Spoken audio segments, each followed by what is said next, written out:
7 वर्ष की उम्र से दिमाग अपना आकार लेना शुरू करता है। 14 वर्ष में ये क्रिया पूरी हो जाती है। बुद्धि की क्रियाशीलता 14वें वर्ष से शुरू होकर 21वें वर्ष में संपूर्ण हो जाती है। 21वें वर्ष से 28वें वर्ष तक मनुष्य शरीर, दिमाग और बुद्धि के मिश्रण का अनुभव करता है। 28वें वर्ष की उम्र से जीवन उसकी स्वयं की बुद्धि पर निर्भर करता है। अगर मनुष्य स्वयं से आगाह नहीं होता तो उसकी चेतना शरीर और दिमाग के बीच में अटकी रहती है और यहीं से सारे दुख शुरू हो जाते हैं।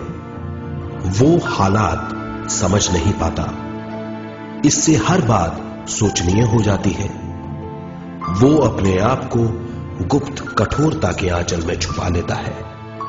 कठोरता विश्व शक्ति के बहाव को रोक देती है, जिसके कारण वो शारीरिक बीमारियों के दबाव और तनाव में फंस जाता है। वो अपना जीवन बिना सावधानी के बिताता है। वो अपने जीवन का उद्देश्य नहीं समझ पाता। वो बचपन से जवानी, जवानी से बुढ़ापे तक जीवन बिताकर पृथ्वी से सिधार जाता है। वो अपने जीवन का उद्देश्य पूरा नहीं कर पाता।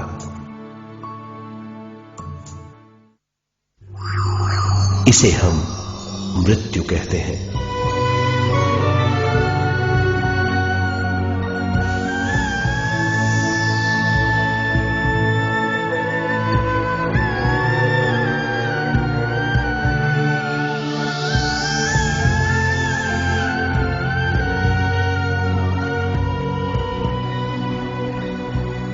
मृत्यु के बाद भी उसके दिमाग का कठोर स्तर, गलत बूझ चेतना को उद्गम स्थान नहीं पहुंचने देती।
गलत बूझ के कारण अपना स्वर्ग और नरक खुद पैदा कर लेता है और छोटे दर्जे का आध्यात्मिक जीव बनकर रह जाता है।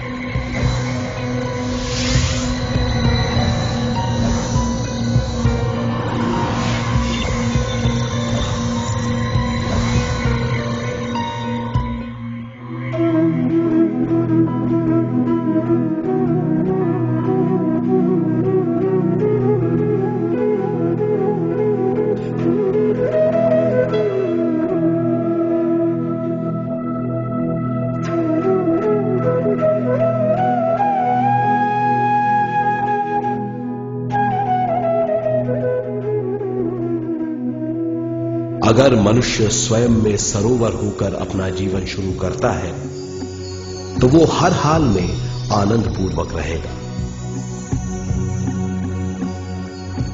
मृत्यु के बाद भी वो निचले लोकों में नहीं रहेगा, वो उद्गम स्थान पर लौट जाएगा।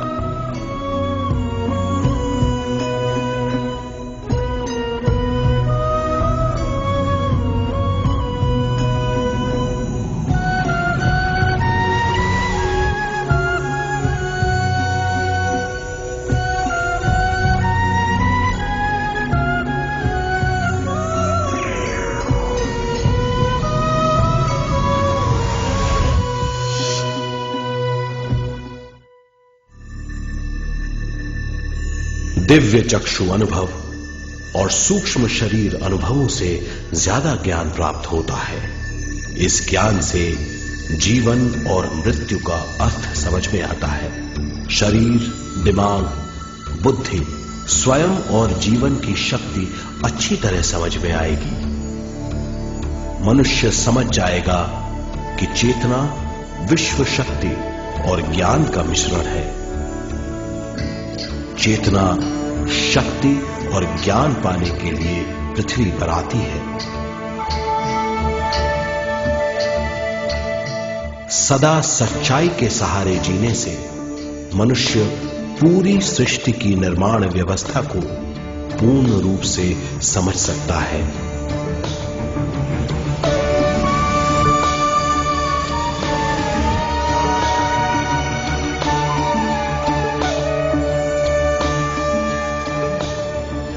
इस समझ के द्वारा मनुष्य एक अद्भुत सृष्टिकर्ता बन सकता है।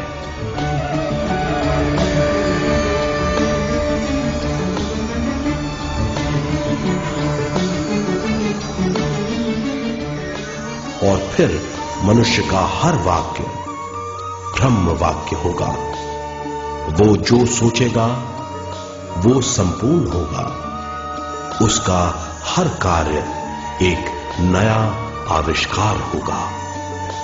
यही है ज्ञान बोध।